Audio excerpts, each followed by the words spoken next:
what's going on, guys? It's Demian Johnson, and you're listening to MMA LatestNews.com. It's time to roll, baby. Hello and welcome back to MMA Latest News.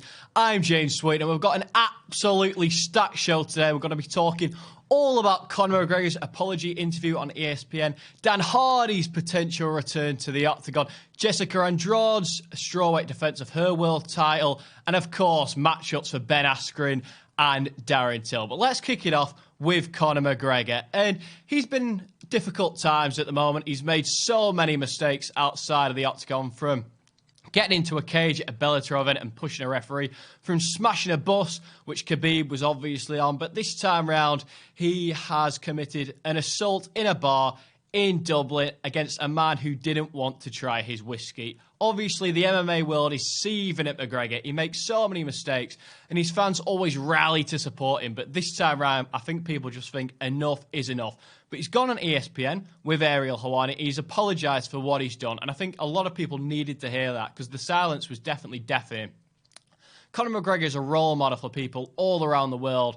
And for the UFC, they don't want their star man to be constantly in the news for the wrong reasons. They want him for the right reasons. And the only way he can make amends is if he gets back in that octagon and starts winning again. The man hasn't won a fight since August of 2016. And now it looks like he finally might get back into the octagon. In his interview, he called out the likes of Frankie Edgar, and I think that'd be a decent fight. Those two men have always had a bit of a back and forth, but unlike most opponents with McGregor, it's been somewhat respectful. So I think it makes sense for McGregor to go into a matchup where there isn't too much trash talking, so the spotlight won't be on him in a negative light. Or an option could be Justin Gaethje at lightweight if he gets through his fight with Donald Cowboy Cerrone. Justin Gaethje is a man who tends to fight with his face. He's not called the human highlight reel for no reason. So that'd be a good matchup for Conor McGregor. One I think he could probably win. I think he could walk Gaethje onto that left hand. And Gaethje's going to be exciting no matter what the result is. And he'll be a star in his own right if he can beat McGregor. But from the point of view of potential prison sentences and all that stuff, McGregor needs to take a hold of his life now because he's only one or two mistakes away from his mistakes being irretrievable. He will be in trouble if he makes another mistake. How far is he going to go before he ends up in a sentence? The amount of money that he's got is unbelievable, and I think it would hurt a lot of men mentally if they had that much money. You don't know what to do with it. You've got the fame, you've got the lifestyle, and it can be overwhelming for some people. So I think McGregor just needs to have a look at his life, look at his wife, look at his kids, think about what means the most to him. He's got his whiskey out now. He needs to focus on that and not focus on making trouble in the headlines, because that's not going to help him. With some sort of things like brand deals, you need a positive image, and at the moment, he simply doesn't have that. So if he gets back in the cage, and if he can get a win, get back to the good old days, and I think Conor McGregor will be back to his very best. Anyway, moving on to Dan Hardy, and the Outlaw has announced on the Joe Rogan Experience that he is stepping back into the USADA testing pool. He's been out of the sport for about 7 years now. He's had a huge layoff, and I think a lot of people would say that Dan Hardy doesn't necessarily need this. He's an analyst, potentially the best in the world. He can travel all over the place breaking down fights, and people love to hear him talk. He's obviously got his podcast as well, but the desire to fight has never left Hardy, and he didn't retire because he was losing. He didn't retire because he was too old. He retired because he had a heart problem. His desire was never gone. And it's a shame for fighters who, most of them get to retire on their own terms, but Dan Hardy definitely didn't get to do that. So the burning desire still shines bright within him. And I think he deserves one last step into the octagon if he wants it.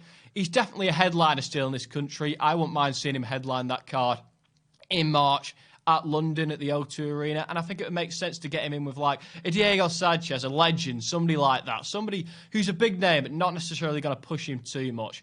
Dan Hardy is, after Michael Bisping, probably the biggest trailblazer we've ever had in British mixed martial arts. He's a real superstar, and I would like to see Dan Hardy get one final attempt in the octagon. He can go out on winning ways, and he can sort of disconnect from that fighter lifestyle and move on to being a full-time analyst. Anyway, next up, Jessica Andrade is defending her world title this weekend in China against Willie Zhang, and I think it's quite a tough occasion for her. Obviously, she's going into enemy territory. Never easy, but she hits so hard, and she's in good form at the moment after a win against Rose Namajunas. So I'm going to make her a slight favourite, but Dana White and the UFC have invested so much money in the Asian market. They really want to build it, and a potential star of that market could be Weili Zhang. So if she wins, then they'll definitely be platforming her all over the place. She'll be everywhere. So Jessica Andrade is going to have a tough time of it. She's going to have the crowd against her. But she's had the crowd against her before and she's come through. So I think Jessica Andrade is likely to win this and keep that strawweight world title. And then after that, she's looking at potentially a rematch Joanna Jędrzejczyk if she can get past Michelle Waterson. That's certainly an interesting one. Jędrzejczyk hasn't looked herself as of late, but she obviously beat Andrade last time around and she'll definitely want to see if she can do that again.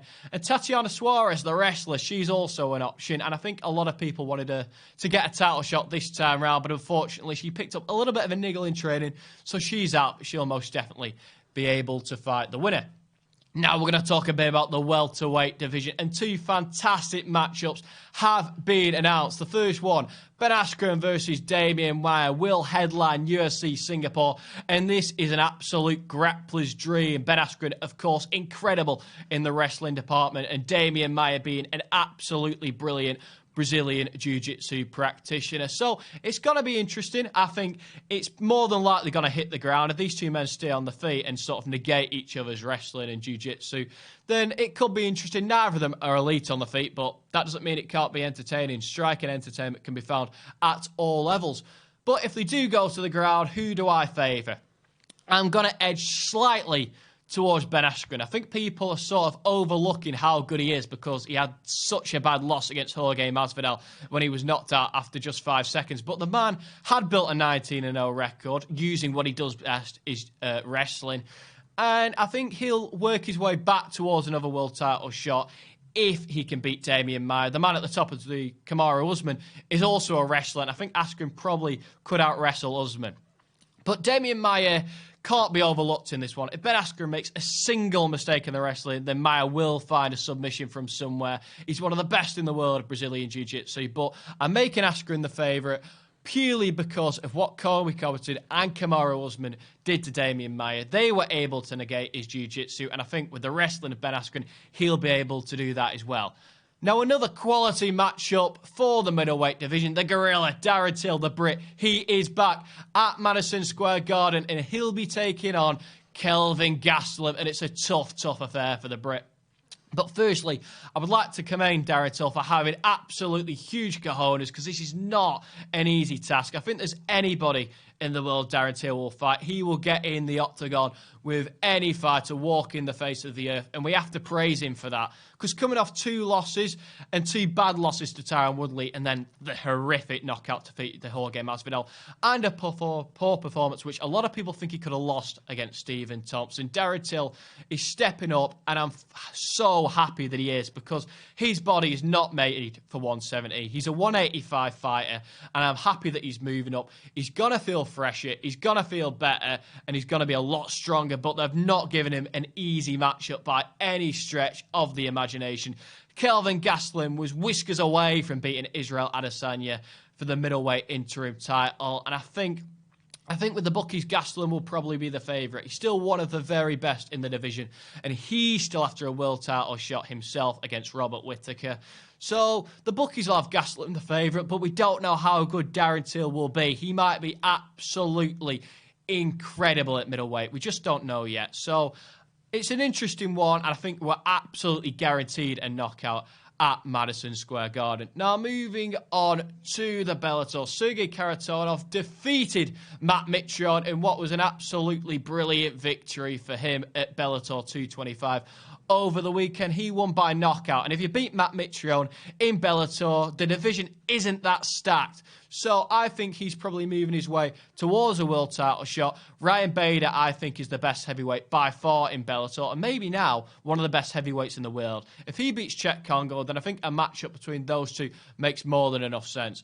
And another fight I just want to briefly mention, Nick Newell. A man who only has one arm, a man who is a real trailblazer for people who have disabilities. The fact that he's able to beat able-bodied people in an octagon is just incredible. And I think for any person who has a disability, Nick Newell is a complete inspiration to them. If he can do it, anybody can do it. And it's just inspiring to see what he's done. And lastly, James Haskell, the England international rugby player, he's announced that he's signed a deal with Bellator. And I've seen a lot of people giving this stick, mainly because James Haskell doesn't have an amateur MMA background and he doesn't deserve to be on the platform that he's in. But I completely disagree. James Haskell comes from rugby, a brutal sport in itself, and I think there will be a crossover element between the rugby fans and the martial arts fans, as those people who tune in to see James Haskell fight might get a bit of an interest in it. And that ultimately brings in new fans to the sport. It's the same thing that Jake Hager's doing with Bellator, the American ex-wrestler. He's bringing in that WWE element. Aaron Chalmers of the Geordie Shore, he's bringing in MTV fans. And James Haskell, the rugby fans are going to be interested. Like it or not, James Haskell is probably going to sell more tickets than anybody Bellator can put in a co-main event in and around the country. So I have no dislike for this whatsoever. I think it's a good move. And why shouldn't James Haskell test himself? If anybody has a bit of a reputation, then they can use their platform to get opportunities. It's just how life works. So we can't blame James Haskell for doing this. He wants to push himself. He wants to test himself. And let's face it, this man is a former England international rugby player.